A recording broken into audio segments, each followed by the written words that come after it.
Terlalu kuat. Siapa yang sedang bertarung di sana? Teddy Ling hanya menyaksikan adegan ini dari jauh, lalu berbalik badan meninggalkan tempat. Untuk pertarungan seperti ini, ia sama sekali tidak layak untuk ikut serta. Hal yang bisa dilakukannya sekarang adalah memberitahu informasi Cameron Lin kepada Istana Chaotian. Hanya dengan pendekar Istana Chaotian sana datang kemari, Cameron Lin baru bisa memiliki kesempatan untuk hidup. Bisa-bisanya orang itu bisa bertarung dengan Apollo hingga seperti ini. Sayangnya ia tidak bisa dijadikan orang sekte Wuji kita. Di samping True Man of Arctic tiba-tiba muncul seorang petua dengan kultivasinya yang berada di tingkat puncak Dewa Langit. Paman Guru Song. True Man of Arctic buru-buru membungkuk menyapa. Orang ini tidak boleh dibiarkan hidup. Kalau tidak akan menyebabkan masalah besar untuk nanti hari. Saat ini langit sana lagi-lagi muncul sebuah sinar, seorang pria paruh baya pun berdiri angkuh di atas ruang kosong, sambil berkata dengan dingin. Pria paruh baya ini adalah tentara dewa pertama Sekte Wuji, merupakan pendekar yang berada di tingkat setengah Raja Dewa. Benar, Paman Guru Song mengangguk. Mari kita beraksi bersama, takutnya akan terjadi perubahan lagi jika kita telat beraksi. Usai Paman Guru Song selesai berkata, pria paruh baya dan Paman Guru Song pun langsung melangkahkan kaki dan menghampiri Cameron Lin untuk membunuhnya. Cameron Lin merasakan dua buah aura yang sangat kuat mendatanginya dan merasa tegang. Apakah aku sudah mau mati? Maaf, Clue. Maaf, Claudia. Cameron Lin berpikir di dalam hati. Seorang Apollo saja sudah cukup membuatnya kelelahan hingga mati. Bahkan sekarang muncul lagi dua orang yang tidak lebih lemah dari Apollo. Hati Cameron Lin muncul sebuah pikiran mati. Ketika ia baru saja ingin membakar semua ki dan darahnya untuk berjuang hingga mati. Di luar sana pun muncul sebuah sinar emas yang tiba-tiba melintas tempat ini. Tubuh Cameron Lin langsung menghilang dari sana.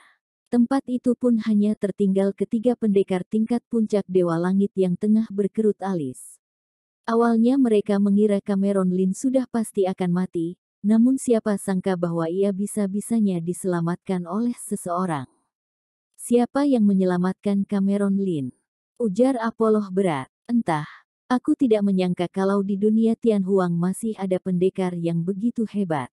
Orang ini mungkin saja adalah pendekar tingkat Raja Dewa.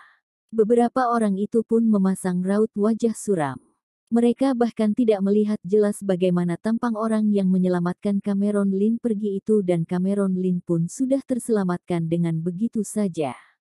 Hal tersebut membuktikan bahwa kemampuan pendekar ini jauh lebih hebat dari mereka semua, setidaknya juga sudah mencapai tingkat Raja Dewa baru mampu melakukan ini. Cameron Lin tidak mati, bahkan juga muncul seorang pendekar misterius. Apakah hal ini bisa menimbulkan masalah untuk peperangan di sana? Apollo berkerut alis berkata, kali ini ia sudah mengikatkan Freeze Palace-nya bersama dengan Sekte Wuji. Jika Sekte Wuji kalah dalam peperangan ini, Sekte Wuji boleh saja langsung pergi dengan santai, namun Freeze Palace mereka pasti akan dibalas dendam oleh semua sekte yang berada di dunia Tianhuang. Tidak perlu khawatir. Setelah pemimpin sekte kita selesai mengatasi masalah di Star Sea, ia akan datang kemari sendiri. Menunggu pemimpin sekte tiba, kita juga tidak perlu khawatir lagi kepada pendekar misterius yang memiliki tingkat Raja Dewa itu, ujar tentara dewa pertama itu.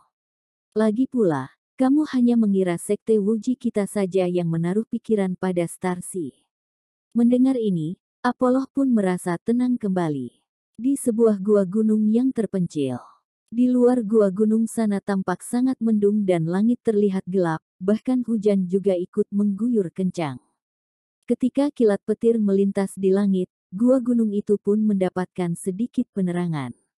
Ekspresi yang terpasang pada wajah Cameron Lin pun dapat terlihat dalam sinar kelap-kelip itu. Kondisi luka pada tubuhnya sangatlah serius. Meskipun ia memiliki tubuh yang kuat dan semua lukanya hampir sudah memulih kembali, tapi masih saja ada darah yang bercucuran dari sana. Ia mengalami luka terparah yang pernah ia peroleh, bahkan tubuhnya hampir mau terbelah begitu saja.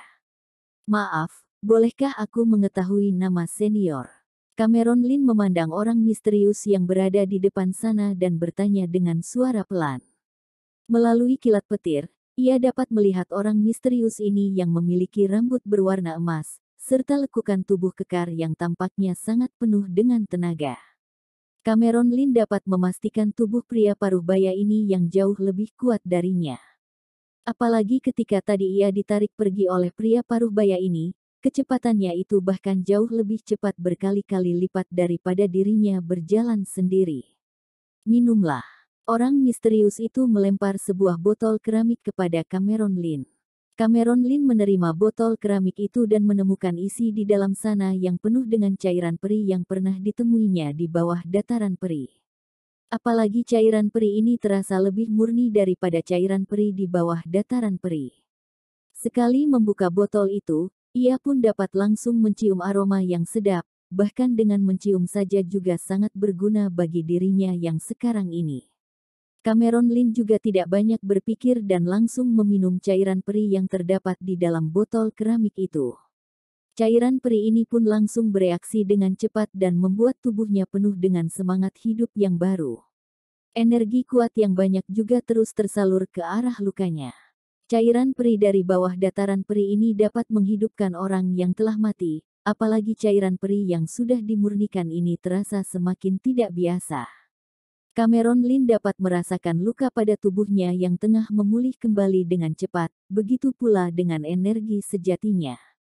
Kalau sudah pulih kembali, mari ikut aku pergi ke Blue Star.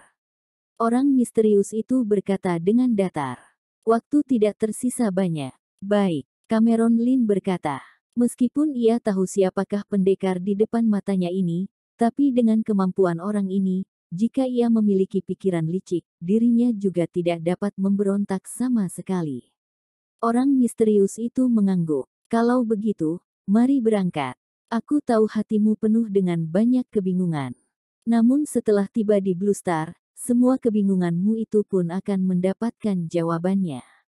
Usai berkata, orang misterius itu langsung membawa Cameron Lin terbang ke langit berbintang. Bahkan kapal luar angkasa berkelas saja juga membutuhkan waktu beberapa bulan untuk tiba di Blue Star dari dunia Tianhuang. Namun Cameron Lin dan orang misterius itu hanya memakai waktu sehari saja untuk tiba di Blue Star. Dalam perjalanan, ada seekor hewan planet yang seukuran dengan bulan beserta memancarkan aura yang membuat Cameron Lin ketakutan. Ingin menyerang ke arah mereka berdua, namun hewan planet itu malah langsung mati karena pukulan asal dari orang misterius itu. Sehingga Cameron Lin membelalak mata tercengang. Mereka berdua baru saja tiba di Blue Star, Kanselir Agung Kura-Kura Istana Naga pun langsung membuka mata, namun tertutup lagi. Orang misterius itu pun membawa Cameron Lin berjalan ke arah hutan sihir dengan mengenal baik jalan di sini. Apakah senior mau pergi ke dataran peri? Cameron Lin bertanya dengan pelan. Benar. Orang misterius itu langsung berucap. Usai berkata, ia mengeluarkan beberapa trik. Sebuah gelombang yang ganjil pun muncul dan gerbang masuk dataran peri langsung terbuka. Orang misterius itu langsung mengangkat kerah pakaian Cameron Lin dan seketika muncul di gerbang masuk istana, lalu berjalan masuk ke dalam. Kemudian bertemu lagi dengan danau yang terbuat dari cairan peri dan familiar itu. Orang misterius itu berjalan ke dekat danau, pendayung pun pelan-pelan mengayuh kapal muncul di permukaan danau. Pendayung itu memandang orang misterius dan mengerut alis pelan. Kultivasimu masih belum cukup, mengapa kamu mau masuk ke dalam? Sudah tidak ada waktu lagi. Orang misterius itu menurunkan Cameron Lin di tepi danau, lalu tubuhnya langsung berguncang kuat dan berubah menjadi seekor burung besar yang berwarna emas. Burung besar berwarna emas itu melayang bebas di atas langit. Sekujur tubuhnya yang terbalut dengan cahaya pun seperti seorang dewa yang tampak sangat mengerikan, serta memiliki aura seorang penguasa. Burung itu hanyalah wujud yang terbentuk dari sehelai bulu tubuhku. Tubuhku masih terjebak di dalam starsi yang tak terbatas sana. Dalam beberapa hari ini, mereka akan menyerang Blue Star, bahkan sekarang aku tidak dapat memastikan apakah tubuhku masih hidup atau tidak. Di tengah Star Sea masih terdapat beberapa monster tua dengan kemampuan yang sangat kuat, bahkan aku pun sangat kesulitan untuk melawan mereka dengan tubuhku. Burung rok besar berwarna emas itu berkata, "Tubuhmu belum kembali, lalu siapakah yang bisa memimpin jabatan besar ini?" Pendayung berkata dengan datar, "Aku hanyalah sebuah jiwa yang tidak sempurna. Jika pendekar yang sesungguhnya datang kemari, aku tidak dapat menahannya. Kura-kura tua di atas Blue Star sana juga tidak dapat menahannya." Burung rok besar berwarna emas itu langsung menunjuk ke arah Cameron Lin dan berkata, "Aku merasa ia cocok. Kalau memberinya waktu sebanyak ratusan tahun lagi, maka mungkin saja masih ada kesempatan. Namun ia yang sekarang ini tidak boleh."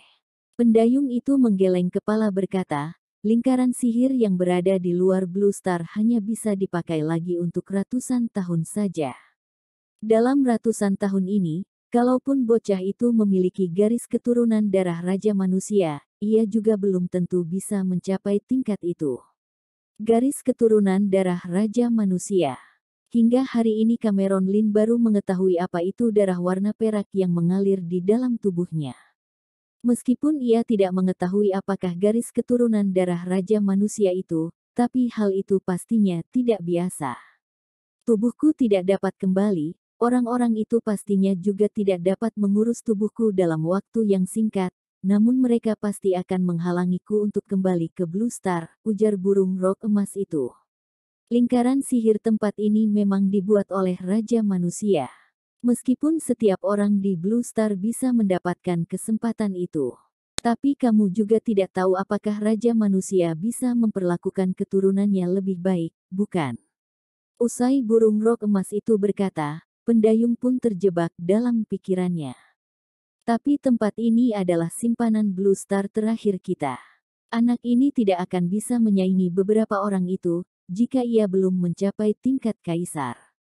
Pendayung menghela nafas. Sudahlah, kita memang tidak ada kesempatan lagi dan hanya bisa berjuang sebisa kita.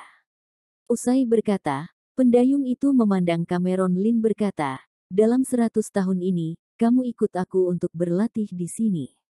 Untuk segala hal yang ingin kamu ketahui, jawabannya terdapat di sini semua." Baik, Cameron Lin mengangguk. Dari percakapan mereka berdua, ia juga mengetahui beberapa hal. "Dalam 100 tahun ini, aku juga akan melatihmu di sini," ucap burung rok emas datar. Ketika Cameron Lin memasuki dataran peri dan mulai berlatih, dunia luar sana pun menjadi semakin kacau. Di tengah langit berbintang yang tiada batasnya, sekian ribu kapal perunggu kuno besar pun terbagi menjadi 3 bagian dan berbaris di atas ruang kosong. Setiap kapal kuno terdapat sekian ribu praktisi, kultivasi paling terendah di antara mereka pun berada di tingkat surga. Setiap kapal kuno pun dipimpin oleh seorang pendekar tingkat dewa langit. Bahkan di atas beberapa kapal kuno inti sana terdapat pendekar tingkat raja dewa yang memimpin mereka. Wajah mereka tertutup dalam segumpal kabut, sehingga orang luar tidak dapat melihat jelas wajah mereka. Sedangkan Star Sea yang berada di belakang kapal kuno masih terdapat beberapa bayangan orang yang tidak begitu jelas. Kemampuan beberapa bayangan orang ini tidaklah biasa, bahkan aura yang dipancarkan mereka saja dapat membuat Raja Dewa merunduk hormat. Di depan armada kapal mereka tidak ada orang sama sekali, namun orang-orang yang berada di atas armada kapal memandang ke depan sana dengan raut wajah yang tegang. "Kalian benar-benar ingin menghalangi kita." Ruang kosong sana terdengar sebuah suara yang tua. Suara itu seperti berasal dari bagian Bima Sakti terdalam dan terdengar sangat tua bagai suara seorang dewa. Ia sangat ringan, namun malah berkumandang di satu Star Sea tersebut. "Kalian menaruh pikiran buruk pada tanah leluhur, bagaimana mungkin kita mengabaikannya dengan begitu saja?" Seorang petua yang berpakaian jubah Taois buluk tiba-tiba muncul di depan armada kapal mereka, lalu menghela nafas pelan dan berkata, "Leluhur kita berasal dari Blue Star. Ada aku di sini, kalian lupakan saja rencana kalian yang mau menginjakkan kaki ke is galaksi selama 100 tahun ini." Seiring suara orang tua yang berpakaian jubah Taois selesai berkata, Di tengah ruang kosong sana muncul sebuah fenomena, di mana dewa sedang berteriak dan iblis sedang meraung. Alam semesta ini seperti sudah terbalik, bagai tiba di zaman kuno yang dikatakan orang-orang. Dewa dan manusia berada di dunia yang sama, semua makhluk hidup pun saling berebutan kekuasaan. Cakrawala memecah dan memunculkan berbagai macam makhluk hidup yang ditemani kilat dan petir. Beberapa praktisi yang memiliki tingkat kultivasi rendah di atas armada kapal pun menggigil ketakutan dan mendongak memandangnya dengan tidak percaya, kemudian terjatuh lemas di permukaan lantai. Beberapa hari yang lalu, mereka baru saja bertemu dengan burung rok emas dan sekarang mereka bertemu lagi dengan banyak macam makhluk hidup yang terdapat di dalam mitos. Sekian puluh ribuan pendekar tingkat Dewa Langit pun berteriak di dalam hati. Pendekar tingkat Dewa Langit seperti mereka juga termasuk tingkat kultivasi yang cukup tinggi di dalam Starsi yang tiada batasnya. Namun hal-hal janggal yang terjadi dekat-dekat ini sungguh terlalu banyak, bahkan ketika berhadapan dengan beberapa fenomena ganjil ini, mereka saja tidak kuat untuk menahannya. Orang-orang tercengang, kemudian ketakutan. Apakah mitos benar-benar terjadi? Seseorang berkata dengan suara yang gemetar. Apakah kita mau bertarung dengan keberadaan yang seperti ini? Sejumlah orang merasa ketakutan. Tidak perlu takut, meskipun orang ini sangat kuat, tapi di belakang kita juga ada pendekar yang hebat. Seseorang berkata dengan dingin. Beberapa kekuatan dari Blue Star yang memasuki Star Sea ini benar-benar adalah orang-orang yang tidak tahu berterima kasih. Seharusnya aku memusnahkan kekuatan ini pada puluh ribuan tahun yang lalu. Tidak sedikit orang yang diam-diam menertawainya dan tidak menganggap Taois itu sama sekali. Taois Hubert, berani-beraninya kamu memindahkan lingkaran sihir pelindung gunung sekte pedang cakrawala kalian ke sini. Jangan-jangan kalian tidak takut kalau kita mungkin saja bisa berbalik badan untuk memusnahkan sekte pedang cakrawalamu. Seorang pria paruh baya muncul dari kabut belakang armada kapal itu dengan tubuhnya yang terbalut jubah Taois air api Yin Yang, beserta kata, Wuji, yang terdapat di belakang punggungnya. Aku hanya melakukan apa yang seharusnya aku lakukan. Aku tahu kalau aku sendiri juga tidak dapat menahan kalian, ujar Taois Hubert datar. Duar. Suara guncangan yang keras lagi-lagi terdengar. Sebuah celah besar yang terdapat di tengah Starsi juga sedang pelan-pelan menyebar luas. Langit menghancur dan aura dingin yang tebal pun menerobos keluar. Di tengah Starsi, ada sebuah sungai besar berwarna kuning yang mengalir deras di atas langit. Di sana ada beberapa tulang serta mayat yang mengapung dan tidak diketahui kemana mereka mengalir. Sungai kuning yang deras itu memberikan aura negatif. Ini adalah Yellow Springs. Seorang pendekar tingkat Raja Dewa tidak tahan untuk berteriak. Tidak hanya pendekar tingkat surga saja, bahkan pendekar tingkat Raja Dewa juga ikut tercengang dan merasa ketakutan. Mereka itu tahu betapa besarnya ulah yang disebabkan oleh Yellow Springs di Star Sea pada 100.000 tahun yang lalu. Mereka pun tidak menyangka bahwa hari ini bisa-bisanya terjadi lagi. Kilat petir merah menebas di atas sungai berwarna kuning. Adegan yang mengerikan ini pun membuat orang merinding ketakutan, bagai kiamat yang sudah mau mendatang. Taois Yellow Springs, kamu memenuhi satu langit ini dengan alam kematian, apakah kamu ingin menghancurkan langit berbintang ini? Leluhur Sekte Wuji berkata dengan dingin. Di tengah Yellow Springs sana terdapat seorang petua kurus kering berjubah Taois yang sedang duduk, kemudian ia hanya berkata dengan dingin. Dunia ini sudah seharusnya lenyap pada 800.000 tahun yang lalu, bahkan satu Star Sea ini bisa hancur jika kita ingin menahan leluhur iblis di luar is galaksi. Tapi sekarang kalian malah ingin menyerang is galaksi. He, he. Suara tawa sinis terdengar dari ruang kosong yang tiada batasnya. Untuk apa kamu mengungkit kejadian ratusan ribu tahun yang lalu? Masa hidup kita sudah mau berakhir? Hanya Blue Star lah yang mempunyai bahan-bahan yang kita butuhkan untuk mencapai penerangan. Kalian beberapa ingin menghalangi kita. Sebuah bayangan muncul dari ruang kosong. Sekujur tubuhnya pun terbalut dalam kabut dan sama sekali tidak dapat melihat wajahnya dengan jelas. Ia melangkahkan kaki melewati sungai kuning besar dengan jubah putihnya yang melayang seperti seorang dewa yang diturunkan ke alam manusia. Telapak tangannya yang putih itu melintasi langit. Aura negatif yang berupa kabut-kabut hitam juga langsung menghilang pada detik itu, namun kembali lagi dengan cepat. Immortal Yellow Springs. Roda alam hantu. Tanah yang diduduki Taoist Whitebone memecah dan muncul sebuah roda berwarna hitam yang membentuk perbandingan jelas dengan tulang putih pada tubuhnya. Di atas roda warna hitam itu terdapat banyak darah yang terus menetes ke bawah. Ini adalah akumulasi selama beberapa tahun ini. Darah di sana adalah darah para pendekar yang penuh dengan niat dan kebencian roh-roh yang tiada batasnya. Kemudian terdengar suara di mana roda itu menindas ke bawah dan memancarkan aura kematian yang sangat tebal, serta sedikit aura yang karut dan kuat. Detik ini langit pun berguncang kuat, seperti mau menghancur. Pemilik tangan putih itu mengulur jarinya, kemudian sebuah sinar putih langsung melayangkan roda dan mendapatkannya di atas armada kapal sana. Bahkan kapal perunggu kuno yang tidak dapat dihancurkan oleh beberapa pendekar dewa langit juga langsung menghancur karena roda itu.